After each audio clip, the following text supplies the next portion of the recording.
What is up, guys? Welcome to the ThinkComputers Weekly Tech Podcast. This is episode 231, and our podcast is, of course, brought to you by Amazon. If you go to thinkcomputers.org/Amazon and happen to purchase something, that, of course, gets a little kickback and keeps the podcast ongoing. With me is my co-host, Ryan. What's up, Ryan?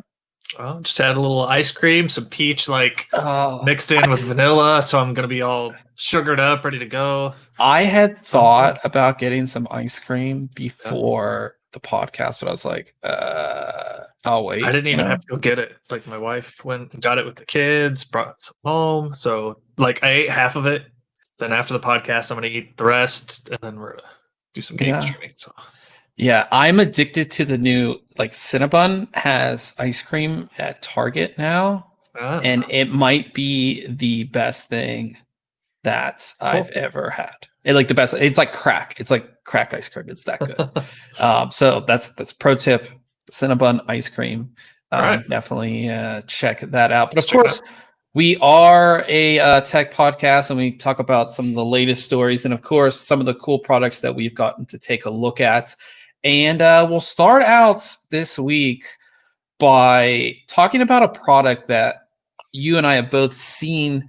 But the thing about this type of product is you really need to use it to really say if it's worth it. The product that we're talking about is the Corsair ONE. So a couple years ago, Corsair introduced an all-in-one PC, a pre-built PC that is an incredibly small form factor with both a liquid-cooled CPU and GPU.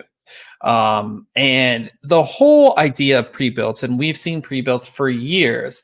The thing that I don't like to recommend pre-builts that are going to look like any other computer out there, or that I would suggest somebody getting a pre-built with crazy water cooling, because that's not something that beginners can learn easily. I would say, even I don't know how to do hard tubing and things like that. So that's a pre-built that I would suggest to somebody, but one that just uses the standard parts that looks like any computer, it's kind of hard for me to recommend those. Yeah, I understand what you're saying. Yeah. Because on one hand, I understand because a lot of times they don't look crazy or anything, right? So it keeps that cost down. Typically, obviously, there's going to be some costs associated with them putting it together for you and shipping it out. But yeah, but you take a look at the Corsair ONE. It's got that custom case and all sorts of modifications and designs to make it as efficient and powerful as possible. Yeah. So what Corsair has done is, one, they've made an incredibly small PC. This thing is 12 liters total volume, which makes it incredibly small. And we have reviewed cases that you can get that are really small, and we'll go into that. But as you can see, this thing is very, very small, but it's still very well made. The entire chassis is metal. It feels really tough. It feels, nice, and it's very heavy. It doesn't feel cheaply made. And with a lot of pre-builts, they use cases that you can get anywhere, that you can pick up at Newegg. You're not going to find this chassis anywhere. It's Corsair has made it, and you're not going to find it anywhere. So that is what you're going to get there. And one thing that I like about it is, when you do get small form factor pre-builts, you cannot upgrade them. You have to send the whole thing back, or whatever, or there's no way to upgrade down the line. Most times you have an SSD failure. It's probably one of the most common things, or a memory failure. With this, you can actually open it up, and you can replace the CPU, you can replace the memory, you can replace the SSDs, and I think that's really awesome about this. But what Corsair has done is, we know Corsair for being a leader in the AIO space. We reviewed a ton of their AIOs. They're some of the best out there. Now that they have IQ software controlling everything is software controlled. So they've brought that into this, which is really cool. So that's how they're able to achieve their, both a liquid cooled GPU and liquid cooled CPU. So actually opening this thing up is not all that difficult. Surprisingly, the top fan kind of pops off, and then you can see there's 4 screws, 2 on each side. you undo those and sort of lift the panels off, and they kind of come off like this, and you can kind of see what's inside. And I was actually really interested to see what was inside this system, just for the fact as, how are they able to do this? What's the liquid cooling situation like? So on each side, you have an all-in-one or all-inclusive, liquid cooling system. So this is the GPU side. Inside this is a 2080 Ti. And what they've done is they have a decently long radiator, and then they have, of course, the pump block here, and then they have a fan actually, which sits on the power delivery components of the GPU, and then this fan, of course, as well. So you have this kind of all in here, and this is again not something that you can buy. Now, are there fans attached to that radiator directly? No. Okay, I didn't. Yeah. No, so no, it's really just using that top fan to suck air through, right? Yes, correct. Okay. So this is, again, if you were to even find a small form factor case, you're not going to be able to do this. They completely gutted the card and put on these custom parts. Yep. So you have that side, and again, you can see our GPU here and everything. And then on the opposite side, we have a little bit of a shorter radiator connected to an all-in-one unit for the CPU. Same kind of principle there. No fans again, but it's just an all-in-one unit. We do have a fan at the top, and that's supposed to bring all of the air out of the system. And it's really well built. Everything is in there. You can see we have an SFX power supply, of course, made by Corsair. The only downside to this unit is I don't have no clue why. They have an M.2 SSD that's directly connected to the motherboard, but they use a 2 terabyte, 2.5 inch hard drive, and they could have just done just a SATA SSD. Sure. Well, and it doesn't help. It's also a 5400 RPM drive, isn't it? Yeah, it's a Seagate 5400 RPM drive. That stinks. And again, they give you a 960 gig Samsung NVMe SSD, which is plenty powerful. But if you're loading a ton of games, you're probably going to want to load them on the 2 terabyte, right? For the most part.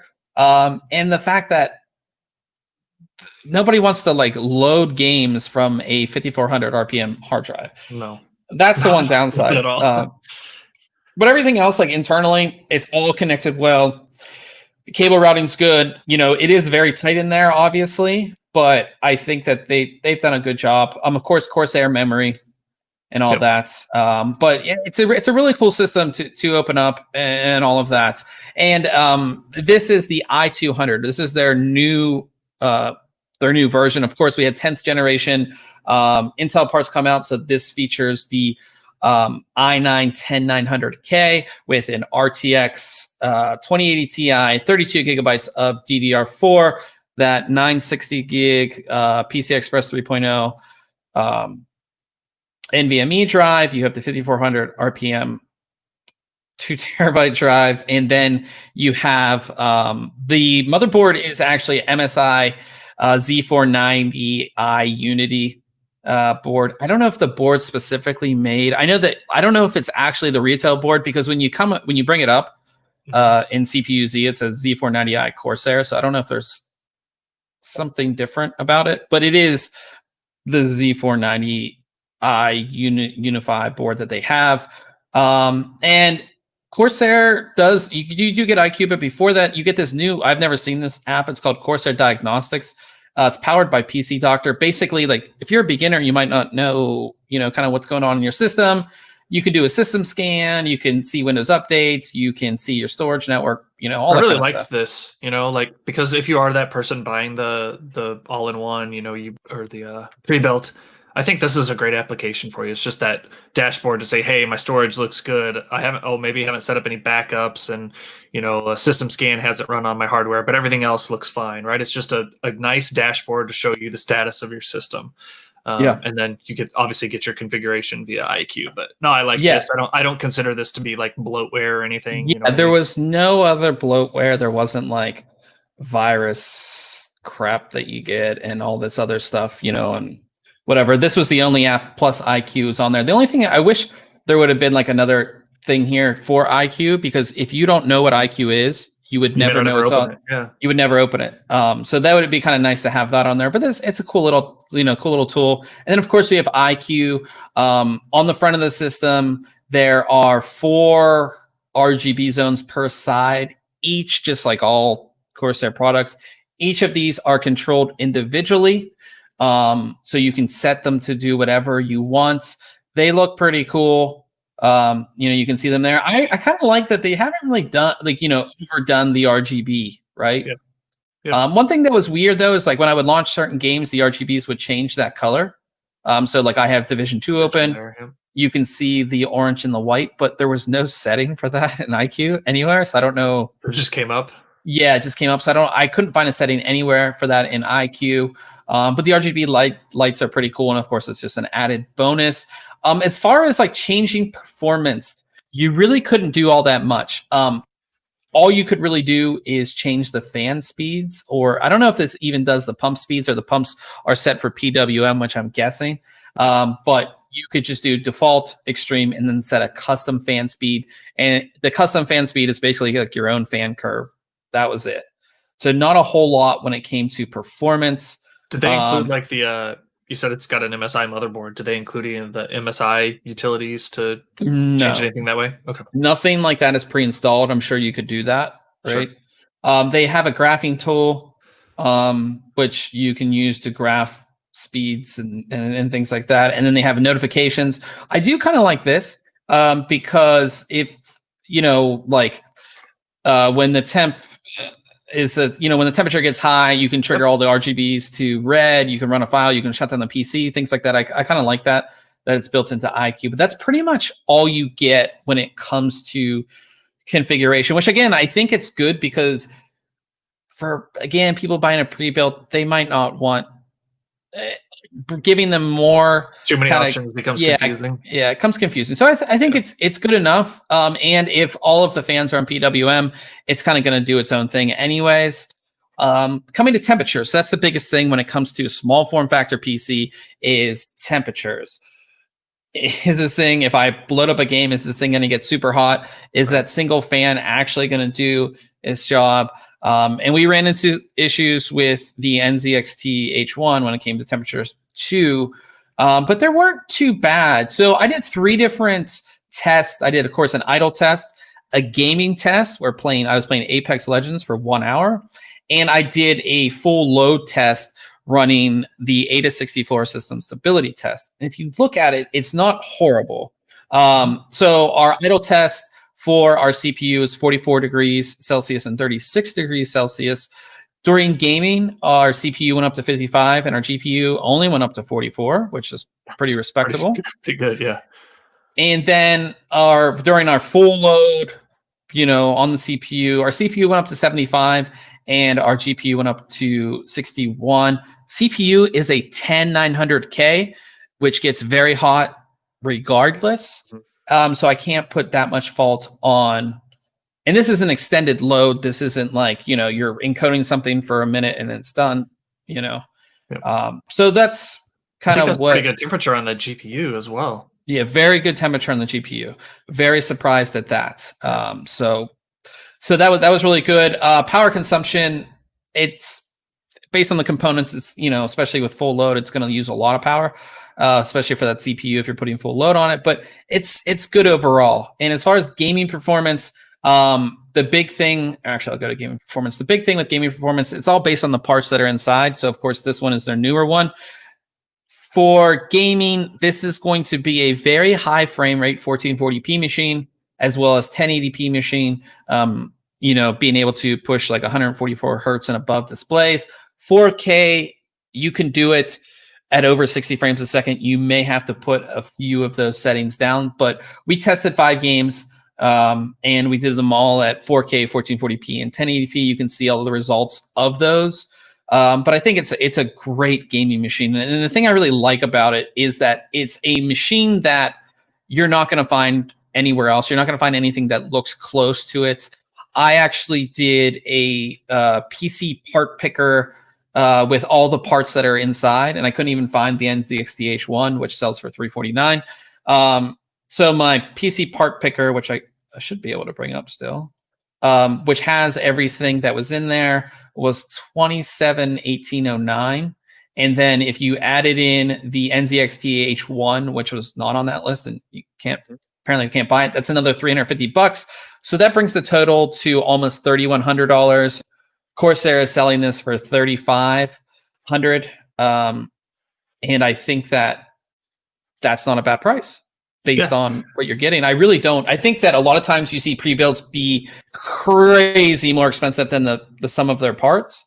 And when you think $3,500 for a pre-built system, it is expensive, but you are getting like the best Intel mainstream processor out there. You're getting the best NVIDIA graphics card out there. You're getting a 1 terabyte NVMe SSD. You're getting the latest Z490 motherboard. And you're getting super custom case with custom cooling.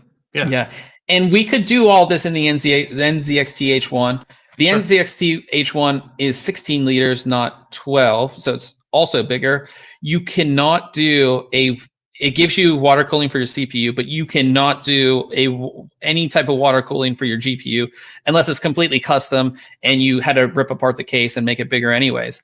And there's no fans or places to put fans in the NZXT H1. So I think Corsair has done something awesome, something that us as enthusiasts, we hear pre-built and we're like, but when it's something this small, like I have it sitting over there, you guys can't really see behind me, but it is so small. Like it is perfect. It's going to fit on any desk. You kind of just super high end looking too, like, and you like touch one, and that top piece is like super sturdy. Everything about it looks and feels high end. Obviously, they've put good components in it. I love them. Every time I see one, I have to stop and look at it because you don't see it, like you said, you don't see them that often. But when you do, they're really cool to. And I think that they've just done it right. Like it's something that they've taken their expertise at cooling.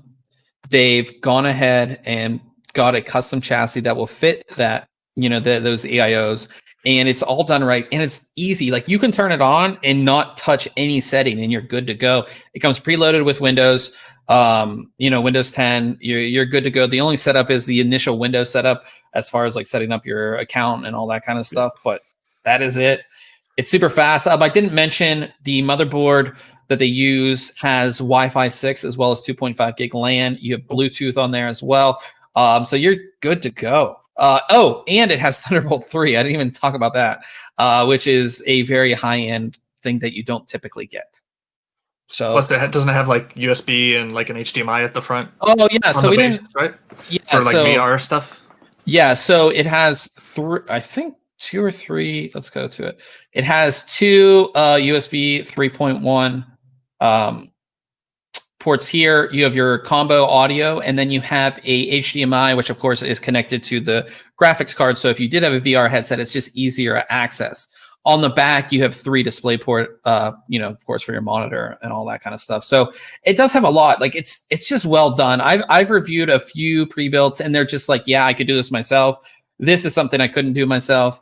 And I think that it's not crazy overpriced, and it's high quality.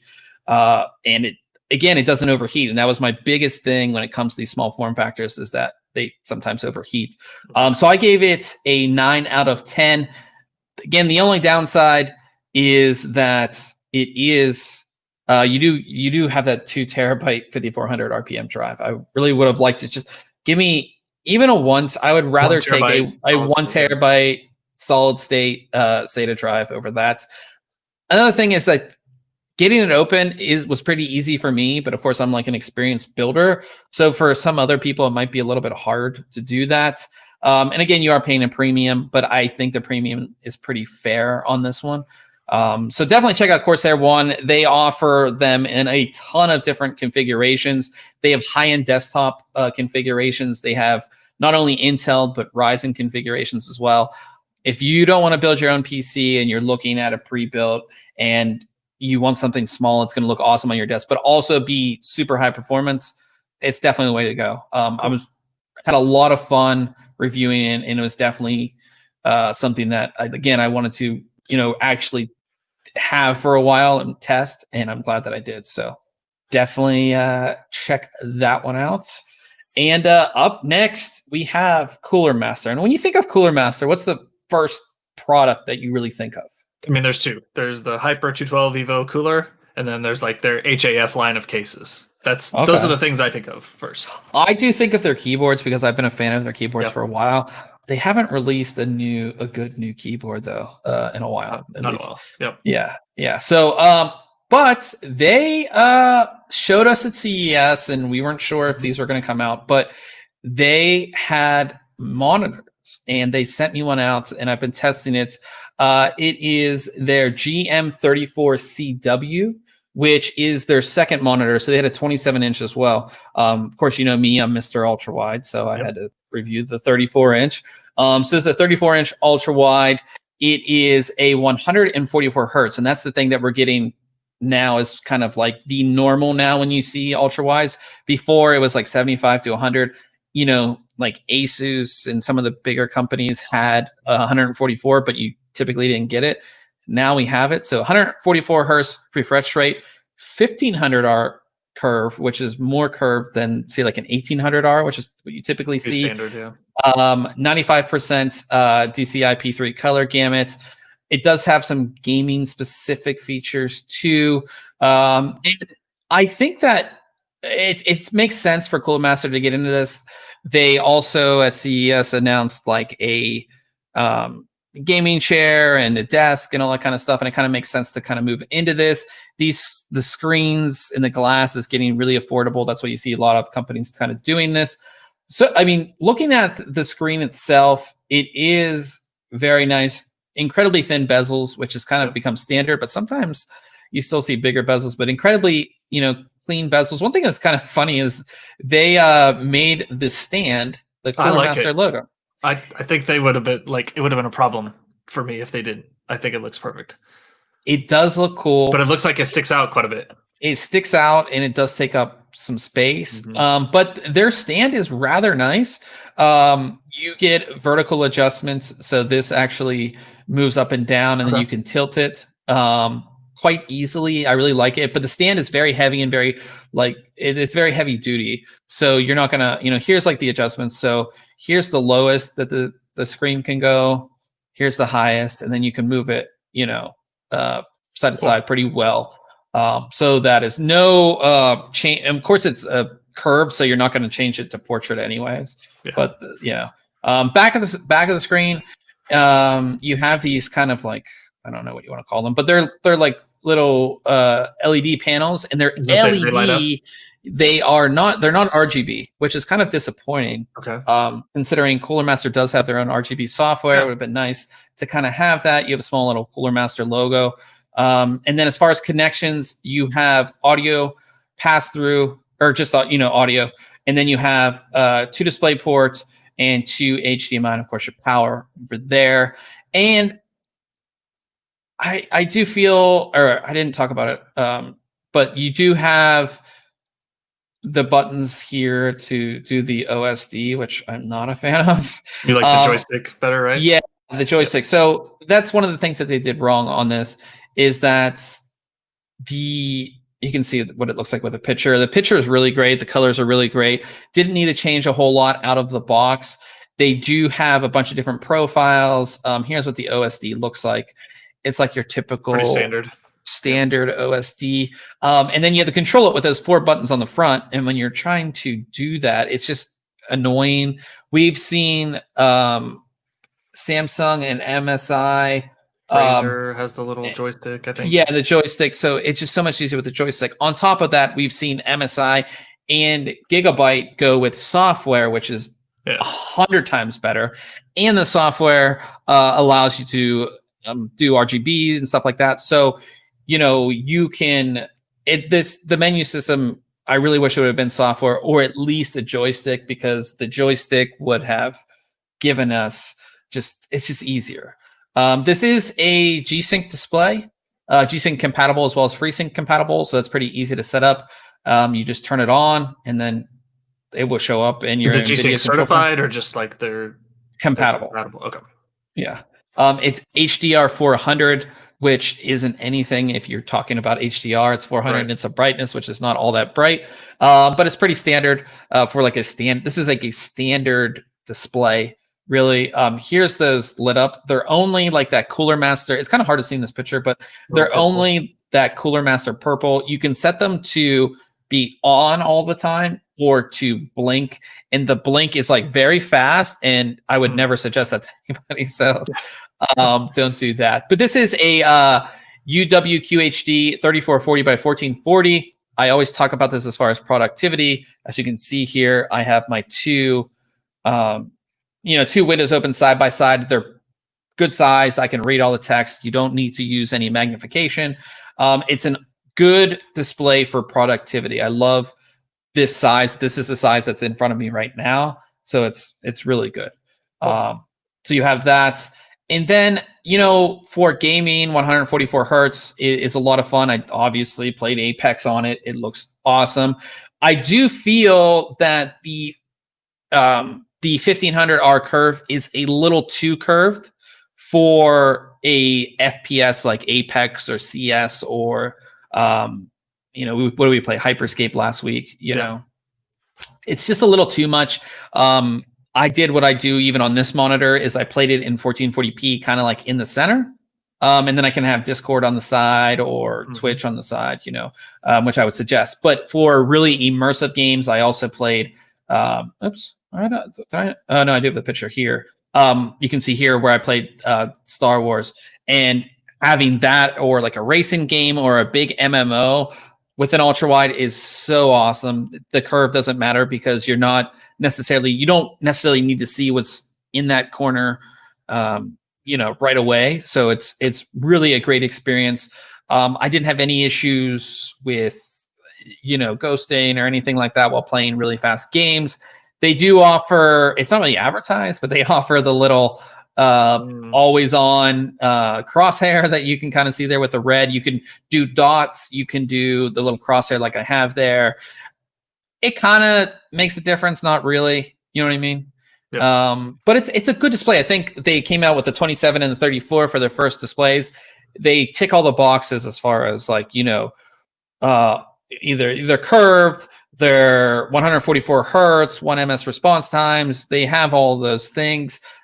I really wish the price is $799, which isn't bad. Although you can get the MSI optics, which is also 144 hertz, and it has more features per se, and it does have the software. It has it's to change and do some other stuff. But I think I gave us an 8 out of 10 because I think it's a good entry into gaming monitors. It's not a bad monitor by any means, and it does a good job. There is no USB ports, which I think is a downside, especially for a gaming monitor, because a lot of people, you want to connect your mouse right up to it or your headset right up to it a lot of times. So you don't get that. And if you look at I didn't show it, but if you look at the stand, there's absolutely no cable management. Not even like a little bracket to run. There's no bracket or anything. You could technically bring the cables up, but you would still have to have like a zip tie to bring them down. Yeah, so you're definitely going to see them if you don't do anything. So some cable management would have been nice. But again, for their first display, I think it's a good entry into it, and I'm excited to see what they kind of do going forward. It would be nice to have them. They've had pretty good, RGB and control software. Maybe for this next generation, bring software into the monitor. But it's a good display. The only reason I'm not using it is because I just have this display that I have on an arm here, but it is a really nice display. 1500R is really good for immersion and things like that. So it's a really good display. So definitely check that one out as well. And we'll move on to our final review, which is another really good product. And it's one that I think that if you are building a system that has a window, this is just makes sense, I would say. Have you ever bought braided, individually sleeved cables before? So not on the level that these are, and I'm Okay. not sure if these came with the cable combs. I think that they did, right? Yeah. I've actually bought some extensions from Silverstone for a Silverstone power supply, but they were loose. Okay. Right. There's no cable comes with them, but I really liked them. I've only done it once. I'd like to do it more often, but I always feel like I'm swapping parts or doing something, and I never like a build for me is never final and it's never changing. So, yeah, I'm interested to see what you thought of these. Yeah, so individually sleeved cables have kind of been a thing, especially in the enthusiast realm for a few years now. And you see kind of people sprout up on forums and on like Instagram making custom ones. There's full companies. I'm sure a lot of you have heard of Cable Mod. What Cable Mod does is they make full kits. So instead of having your cables come out of your Corsair or your Silverstone or your Seasonic power supply, they make cable kits specifically tailored towards those power supplies. And even Corsair makes them now for their own power supplies. I have one in this case, and those are great. But if you're only just like this case, I only see my 8-pin EPS, I only see my 24-pin, and I only see my PCI Express connectors. The rest of the cables are hidden, and I'll never see them. And I have that over $100 cable kit for those three little things, which kind of doesn't make a whole lot of sense. So what Silverstone has done is they've made their own extension cables. So basically, you have your cables that come with your power supply. These plug into the end. And what's great about that is that, like, so I have a Corsair power supply. I bought the Corsair power supply kit. So I can only use those cables with that Corsair power supply, or maybe another Corsair power supply. I can't switch them from power supply to power supply. Since these plug in to my, we'll just plug into the end of the cable, it will work with any 24-pin ATX. It will work with any 8-pin EPS. It will work with any 8-pin PCI Express connector. So they sent us all three of the cables. All the cables are 300 millimeters long or 30 centimeters long, which is more than enough. Super high quality. Each one comes with 4 cable combs, which are incredibly important as far as keeping the shape and keeping them looking nice, and makes them easier to bend and everything like that. Why can't I go to page 2? That's weird. Did you break it? I think I broke the site. I think I can just hit 2. I think my browser just is broken. Uh-oh. We'll try that one again. Let's try this again. But what's really cool about those is that you're going to spend a whole lot less money, right? I buy a whole kit. I think the Cable Mod kits are well over $100 for most power supplies. The Corsair kits are around the same.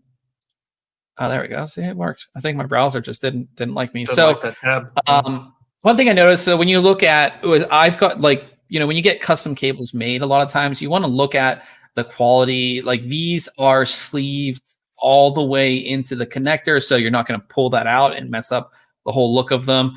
They look really good.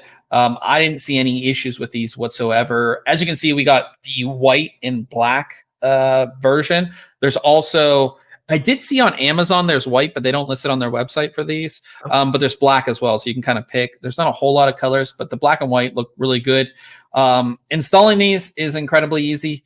Just like, that's kind of what they're made, because they're just made to connect onto everything. I did them actually in my test system. So this is my my SAD flat cable 24-pin, which is bent, and it's because it's test system. So that's, and then I have my EPS over here. Again, they don't look bad, but they don't look great, right? And then what you do is you install the combs yourself. They're really easy to install. You get your colors lined up and all of that. It's really easy to do. And then you just install them. Now, I mean, doesn't that look 100 times better than my... It's a little better. Yep. Yeah, than my SAD cable there. They look really good. And the reason the cable combs are important is they help you keep that cool bend look, right? You can see that awesome bend. If I didn't have the cable combs, they would be all over the place. And then here's my EPS connector. Yeah, it looks much better. It looks really good. And then I just hide. Of course, you hide your old cables, either behind your motherboard tray, or, of course, in this test bench, we hide them under the motherboard tray. it's just a win-win. They're really good. I didn't find any issues. There's no connectivity issues. Yeah. It's I mean, the only issue I think would be the extra cable that you have in there, right? If you got a tight case or something, that you're adding 300 millimeters of cable length. But I think it's probably worth it, and it makes it super easy to get that custom look. It's affordable as well. It's pretty affordable. So the 24 pin is $25.88 right now on Amazon. 8-pin EPS and 8-pin PCI Express are $10.99.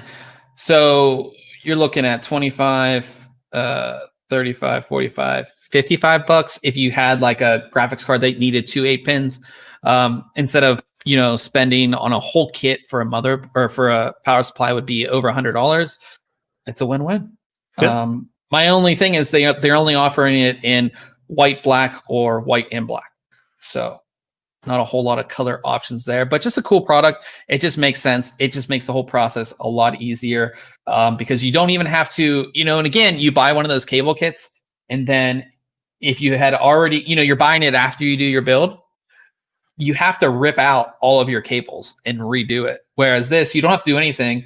You just have to, it's just an extension. So you just move your cable back, or you just put it on and you're good to go. So it just works. So I really like that. So let's move on to Case Mod Friday, and our old buddy Stuart is back with a build, and I really like this one because you don't see too many big builds with this case is huge. I forget how big it is. With massive cases and more than one graphics card, and he did one.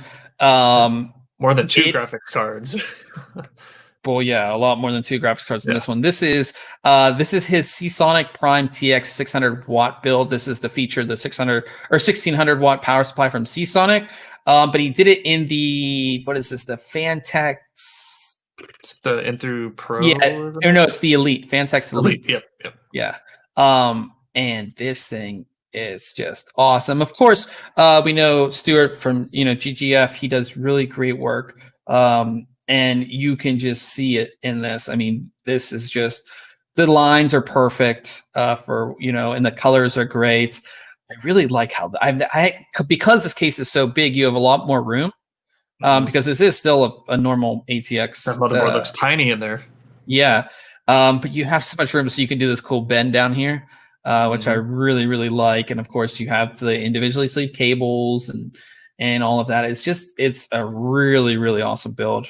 And he did these like so perfectly with the connection and all that kind of stuff. Just, I definitely like it. Yeah. I kind of miss, like, I remember like the Corsair Obsidian 800D or 1000D. 1000D, yep. Yeah, like those big old things, and yeah. Like I said, it's really nice. That power supply is 1600 watts, but then I mean, if you got 4, what is it, 20?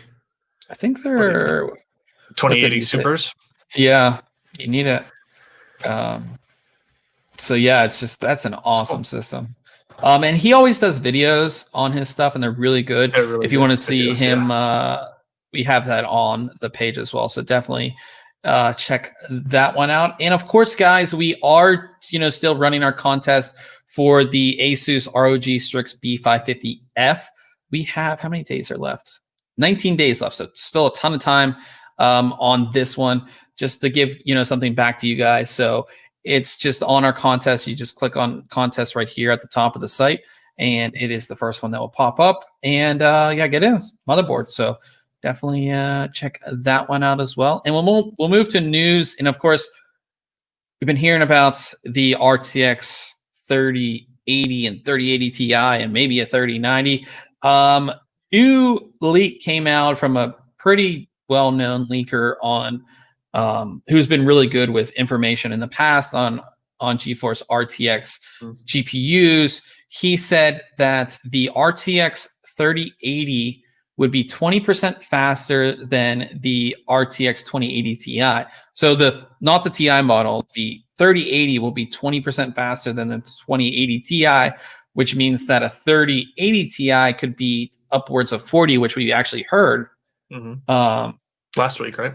Yeah, and that kind of that sounds I don't know. That sounds a little high. It's still a pretty high jump from generation to generation. But yeah, I think a lot of people are really excited about these GPUs. As long as like the performance, as long as that performance is there, and it's not like lesser performance, but hey, we've improved RTX, right? Yeah, like that's what I'm afraid of. Not afraid of, but that's like in the back of my mind, like a little bit of a worry. Yeah, I think that they have to put an emphasis on RTX, obviously, Sure. but I think, again, like the 20 series was, let's try this RTX thing. Now that they have that kind of, they have people into it. Hopefully, this is at least a little bit more performance, because people were really kind of disappointed in the 20 series as far as comparing it to the 10 series when it comes to performance. It wasn't all that great, so we'll just kind of have to see on that one. But yeah, people were asking, in the chat earlier, when do you think it will come out? I'm guessing late August or early September for a announcement, and then late September for a release. That's my guess. We don't know. We already posted about the leaked timeline and things like that. You can check that on the site. We talked about that weeks ago. But it's kind of playing it by ear for one of my buddies was asking me earlier this week or this weekend. He was like, "Hey, when's new NVIDIA stuff coming out?" He wants to upgrade. I think he's got 980 Ti or maybe two of them. Yeah. So he's getting itchy to buy something, and it will be there for holiday season. We'll just put it that way. Yeah. That's a safe bet. So AMD released their 4000 series. Hey. But they're not the APUs. So they're not the 4000 series desktop, which of course we're super excited for. They also released their Ryzen Pro 4000 series and their G-Flon 3000G series. We'll just talk about the Ryzen 4000 G series, which comes with a 7 nanometer APU that, of course, it's an APU, so it features graphics. We have all the specs on these. It's not horrible for what you're getting. If you are really on a budget and you want to pick one of these up to do 1080p esports, that's kind of what they'll do. But I think that, again, they're not bad for what they are. I just think that we have affordable like Ryzen, those Ryzen 3 parts. Then you can pick up a graphics card. These are a hard sell these days for a lot of people, especially a lot of gamers. With how affordable, like a Ryzen 3, like 3300X, and then 5600 or something. Yeah, it's pretty affordable. Yeah, so you can check out all the details. We have, of course, all the all the details on these parts. We're not super excited about them, but you might be. So definitely check out the article if you want to see what those are all about. Now, this is interesting. I've been talking about this because I do think that Apple may have something here, but I know we're not Apple people, and I'm not an Apple person. I don't think I'll ever buy a Mac. I don't think, but I do. See, I do have an iPhone. You got an iPad. And you got an Apple Watch. I do. I know. I have replaced almost everything I do on my laptop with an iPad. That's another discussion, though. We talked about that when I bought it. For like email and everything else, the iPad is far superior, far faster than a normal laptop, and it's incredibly smaller. And I don't get yelled at on the airplane when I use it while we're taking off. So, but yeah, so this new leak came out about, Apple has moved from using Intel Silicon to their own. And we've been hearing tons of reports about this. Performance is going to be crazy. Now, Apple Rumors, one of the Apple Rumors on Twitter, they said that there could be the first Apple Silicon chip may come with 12 cores. That means they're not messing around. ARM-based chips initially are going to be in laptops, right? But do you think that Apple could replace Intel on their desktops? Like, I don't know. I don't see them doing it right away. I think it's going to be out for a while. Yeah, they've got to work some kinks out. There's no way it's perfect yet, and for them to go all in on, all right, we're all ARM all the time, that seems risky to me. Yeah, Shinny said he's never owned an Apple product immediately in the trash. I mean, yeah, I got in on the iPhone and I liked it. I do really like the iWatch and what it can do, especially fitness related, and it tracks my sleep, which I like. Not natively, but you have to get an app. But yeah, just like as far as I don't think I would ever own. And I almost thought about buying a Mac once. This was like years ago when like Adobe Premiere wasn't big and Final Cut was like the only editing software you could use. Oh yeah. I thought about getting a Mac then because like I wanted to edit video and there was nothing equivalent to Final Cut at the time. So I was gonna get a Mac. Yeah.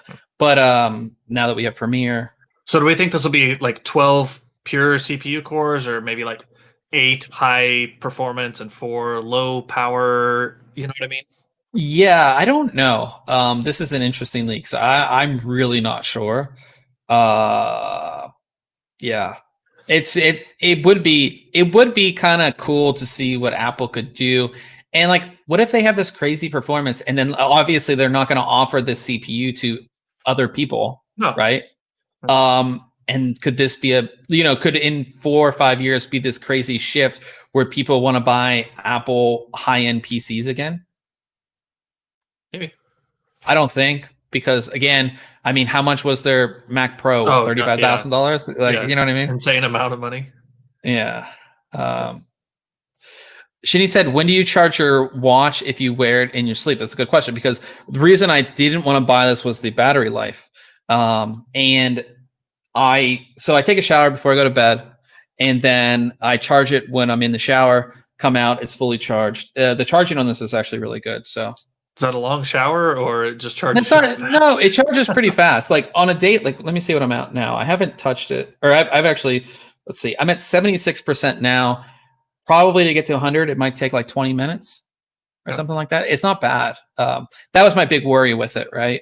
But yeah, I do track my sleep, and it's pretty cool to see all that kind of data and all that kind of stuff. So we will see on the Apple stuff. Shani, if they come out with a high-end PC, I'll buy you one. As long as it's under, I don't even know. Like, no, I say that. Wait a minute. What do I get myself into if it's going to be super, super expensive? But yeah, so talking about CPU stuff, possibly Intel put up a little teaser that says, drop in, we have something big to share, September 2nd. Okay. I don't know. Do you think it's 10th gen CPU? Do you think that it's 11? XE graphics? Or 11th gen CPU. Do you think it's XE graphics? What do you think it is? I lean towards XE graphics. Or do you think it's something else like, that totally we don't know? Yeah, like something super business related that we would not even be interested in. What? How did they share this? Was it like on social media? I think it was on social media. Yeah. I mean, so I don't think it'll be 11th gen. We just got 10th gen, right? I don't see them sharing that already. I have a feeling it's XE, especially when we saw like Ryan Shrout showing, what was it, Battlefield or something on that laptop, right, running on there. So I kind of lean towards some sort of graphics. I'm guessing it's graphics. So we'll see. So it's definitely stay tuned. So, man, this summer is going quick. I just realized that it's almost into August. Yeah. Man, the summer of Corona. Yep. And not beer. I know, and not the alcohol kind. So, so we met with Phison earlier this year at CES, did we not? And they talked about we're gonna see high capacity NVMe drives. They showed us a 16 terabyte SSD, or typical SSD, and they showed us an 8 terabyte NVMe. We already saw companies come out. Yeah, we already saw companies come out with that 8 terabyte, one of them being Sabrent. Now Sabrent has a 4 terabyte Gen 4 Gen 4 NVMe SSD, making it the world's first 4 terabyte Gen 4 drive. That'll That's fit in awesome. my system if you want to send one over. I know you do. You are rocking Ryzen, so you can do Gen 4. I like that they offer this in the white now. Yeah, I think that looks pretty cool. I have a black version of this. This heatsink is massive, by the way, and these are real heat pipes. It's pretty cool. Sabrent has kind of like come out. We just started working with them probably like 2 years ago or a year and a half ago. They just keep coming out with great stuff over and over. Yeah. So it's the Rocket Q4. That's what it's called. Available in capacities up to 4 terabytes, 4,900 megabytes a second read, 3,500 megabytes a second write. Fast, very fast. And the up to 4 terabytes is nice. Uses QLC NAND as well. It is $770 with the heatsink, $750 without the heatsink if you want to pick up the 4 terabyte version. But gotta pass on that, I guess. Hey, you gotta, so we're getting higher, and I think possibly by the end of the year we'll get up to like 8, 10, 8 12. on Gen 4. Yeah, probably. I'm guessing. So Asus had an announcement of a bunch of products, but the one that caught my attention because I'm a keyboard guy, Asus. Is this in the notes? It is. Oh, okay. Oh, you skipped the Corsair news. Oh, did I? Yep. Oh, okay. We'll go to the Corsair. Sorry, guys. I'm just messing everything up here. So, a leaked image of a new Corsair case came out, and it showed a couple interesting things. And I don't know I really don't think it's going to be called the 4000D, because when you get up higher in the Ds, like the 1000D, this doesn't look like it's of that level. Yeah, it's an entry level case. This is an entry level case that Corsair is going to come out with. We already know that. So I don't know about the 4000D, but some interesting things are in the image. We'll talk about the case first. The first thing is they're using this new, what is it called? Rapid Route Cable Management. Someone else did something like that, didn't they? NZXT did this, okay, I believe. And NZXT, I didn't like it because, so this is one route, right? It's not separated. You have one route for your cables, which is great. And we've seen companies kind of indent this middle section to do that anyways. Right. So this looks good. You have your Velcro straps. It looks fine. When NZXT did it, there was 2 routes that were like, they basically put like a wall in the middle of the route for different cables. It was just not big enough, and it wasn't done right. So this looks nice, I would say. Yeah.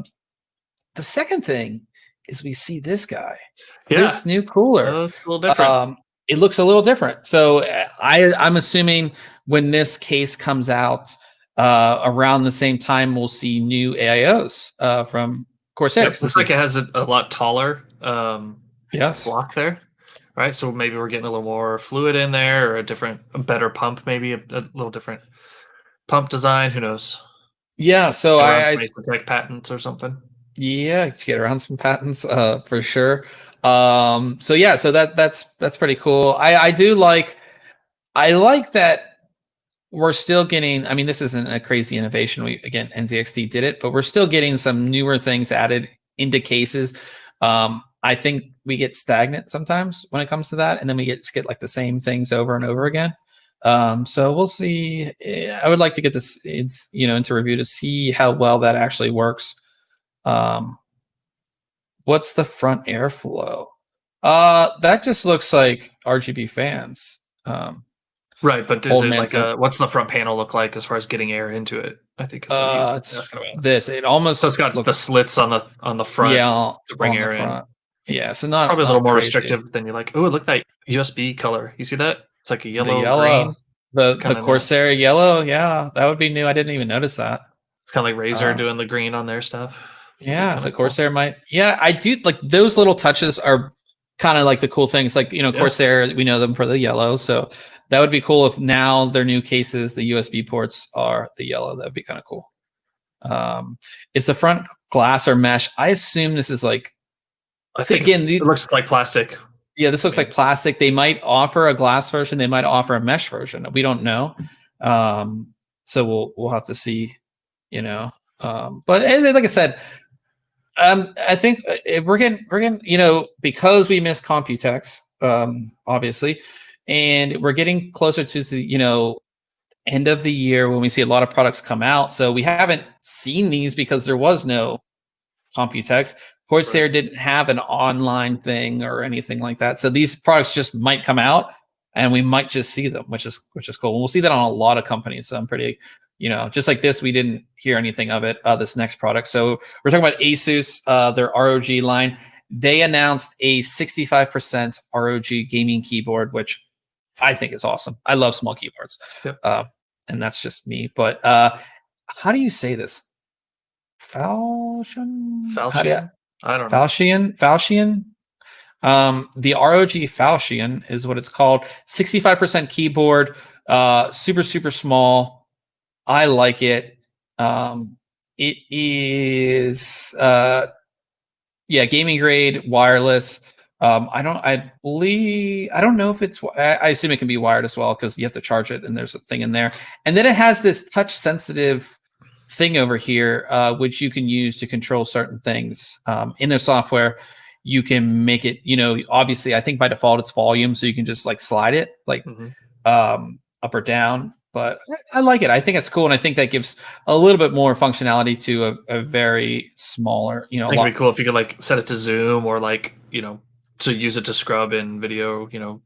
Yeah. On all over the place. You could do a lot of stuff. It looks like at first I thought it was I thought they were low profile keys because some of the angles almost made, or low profile switches. Some of the angles that I saw made it almost look low profile, but that side angle there in use definitely looks like full size switches. Yeah, they're full size switches. I believe they are the Razer switches. But yeah, it's nice. I love small form factor keyboards. So it's too bad. I feel like their peripherals are not available anywhere. They're hard to find. They're hard to find, which is a shame because I like the look of almost all of them. Yeah.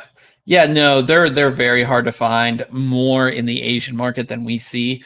But you should be able to order them directly, like off of the ROG website if you do want them. But yeah, like finding them on Newegg or Amazon is kind of hard. And you're definitely not finding them in town. Oh no, definitely not. And our last little bit of news is gaming news. For all of you who, for some reason, haven't bought Rocket League, even I haven't. I don't even know how much I bought it for. I think my friend bought it for me. I don't remember. But it will become free to play, which I guess is exciting if you haven't ever played it. So that game has some longevity, man. I remember when that thing came out, and I bought it like real close to when it first came out. Played it at I think I first saw it at QuakeCon. I grabbed it at QuakeCon, and so last year, or was it this year, that Epic bought Psychonix? Is that how you say it? Or Psyonix? Psyonix, the maker of the game. They put more money, obviously put that Fortnite money into it. And then we actually have Rocket League leagues now. We have teams in different cities, and there's a whole big thing. That was part of it. And of course, going free now will be a big part, is a big part of that investment by Epic as well. So they have a date. I don't think they had a specific date, but it will be available. It's going to be free to play, not only on PC, but on Xbox and everything. And it's going to be cross-platform on those as well. So you can play against people who are playing on Xbox and all that kind of stuff. So, hey, it will be another free to play, which it is a good game if you have some friends to play with. I do enjoy it. Yeah, it's a fun game. It is.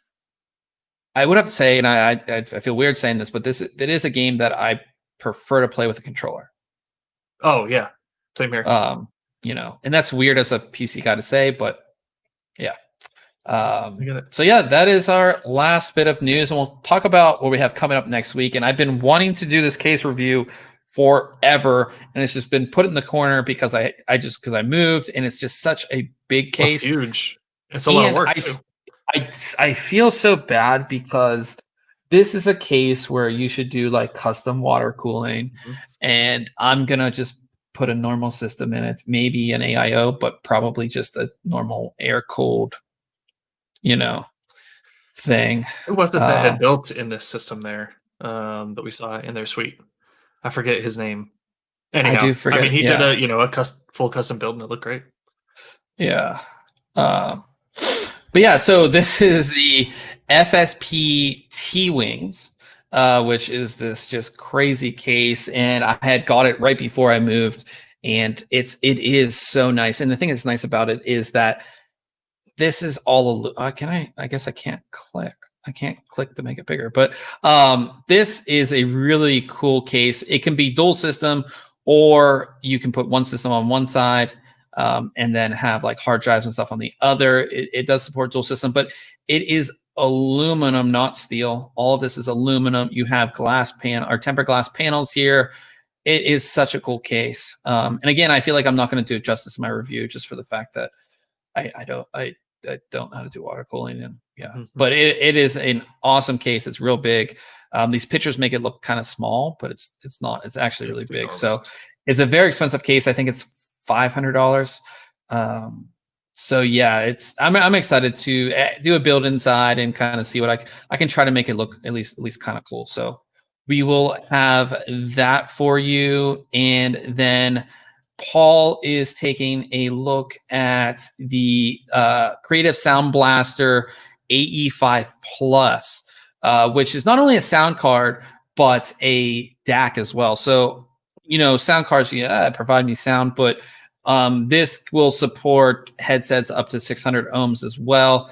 They added, with this one compared to the normal AE5, they added Dolby Digital Live and DTS encoding to it. Now, it's really interesting. I didn't even know this until he started reviewing it and was talking to me about it, was that it comes with, it has, like, you can see the RGB lighting on it, but it comes with an RGB strip as well.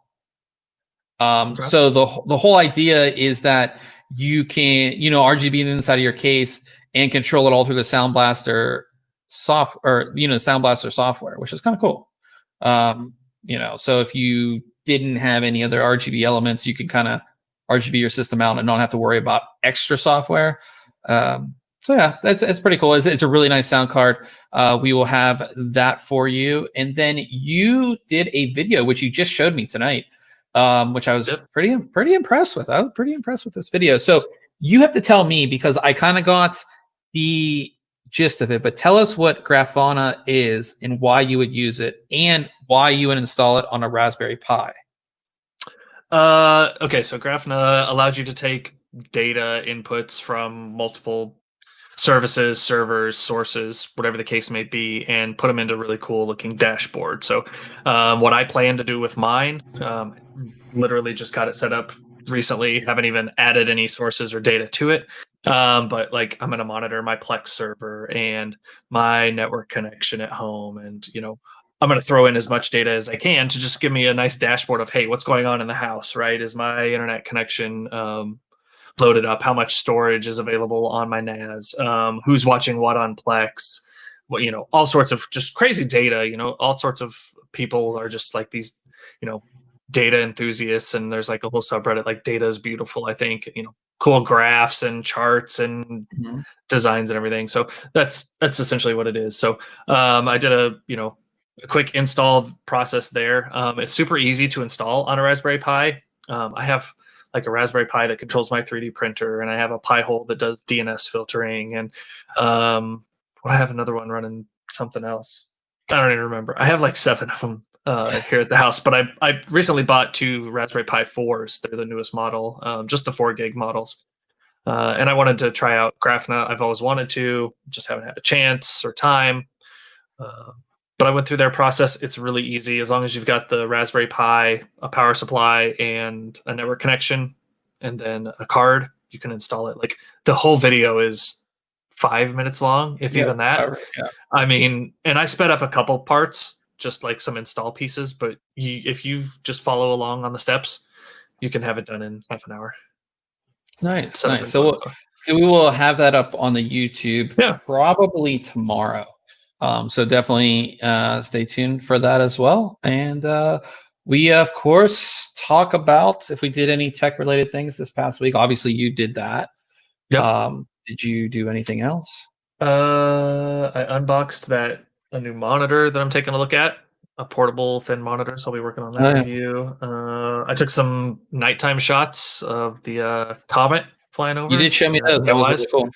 Yeah, I mean, I haven't ever shot any nighttime stuff, especially like astronomy stuff. So it was like I'm sure I could improve the shots, but I was pretty happy with what came out, Yeah, that was really cool. We'll have especially to with all the share light it. pollution that was all around. So Yeah, so interesting.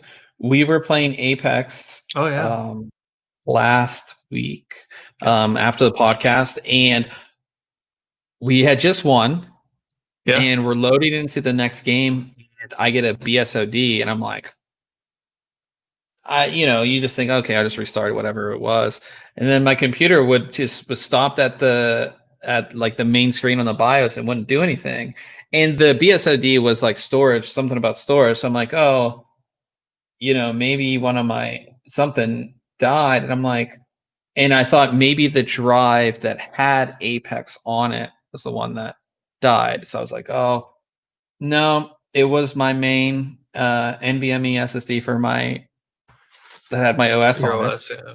which was kind of disappointing. So I had to rip everything out, and we were like troubleshooting, what it was, and I had to take out my graphics card, do all this stuff late at night. I do full reinstall of Windows, which actually surprisingly, You're up and going pretty early. You texted me the next morning and you're like, all right, got Windows loaded. yeah, I mean, obviously you install Windows from a flash drive, right? Yep. That's pretty easy. And then everything that I use is downloadable, like everything. The Adobe Suite, you just install the Creative Cloud on your system and then download the apps that you need. Microsoft Office, you just download it. You sign in and you download it. All of the games that I have, I just download them. Yeah. And I didn't have to really do anything because they were on another drive, and I just set them, set the Point game. it back to them. Yeah. Yeah, point it back to them. So I didn't have to do any of that. You have your drivers, which is super simple. Like all that other stuff is pretty easy for the most part. So I didn't really have any issues getting anything up and running. But it was like, I think that's the first time ever that I had my OS drive die in a computer. So Yeah. it was a little, I was upset, but then it didn't take me all that long to get back up and running and working, so it wasn't all that bad. So yeah, I think that's pretty much. Obviously, I was reviewing the Corsair ONE, and it was nice to have the Corsair ONE to as a backup. like while Windows was installing and stuff, like just to like work on that while I was in it. Technically, it's well, I guess it's like a better computer because I have a 2080 Super and there's a 2080 Ti in that one, and yeah. But in any case, it was like I said, it was an interesting evening into the next morning getting my computer back up and running. But we will be playing Apex, of course, and I don't think we're going to play Hyperscape. I was not a fan. Yeah. We'll be on Apex. Yep. Yeah. Old man said, I bought a 4-port PCI SATA card mostly for my 240 gig. I actually have a bunch of those. I have a 64 gig SSD. Ooh. I might even have a 32 gig, like the really old ones. The old ones that were still in the I have one that's in the bigger form factor, the 3.5 inch. Really? Yeah. Those like the original ones. I still have one of those in a box. Should open it up. Yeah, I did. It's in storage. I have a bunch of like old tech that I just like have just to have. You know what I mean? And I think it might be an OCZ, which of course OCZ is Toshiba really now. Yeah, Toshiba. So yeah, I'm pretty sure I still have that. So in any case, guys, we are going to go ahead and end things here. Of course, check us out over on Twitch for gaming. If you want to, get in, we're going to play Apex. I think Shini's jumping on with us. Twitch.tv/ThinkComputers. And then if you are looking for us on your favorite podcasting app or software, it is just ThinkComputers, all one word. So we'll catch you guys next week.